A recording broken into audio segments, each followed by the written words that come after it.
台语字真趣味，乡亲啊，原来想康想胖，台语安尼写。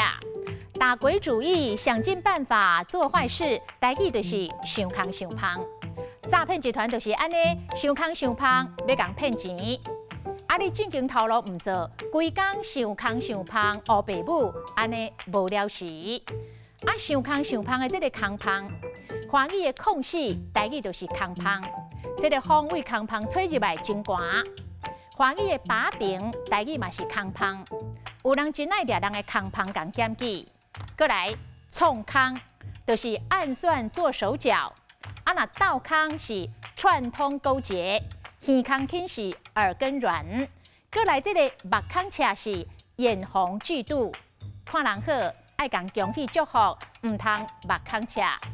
另外有一句俗语，好康的唔来，歹康的受真报，就是好事不出门，坏事传千里。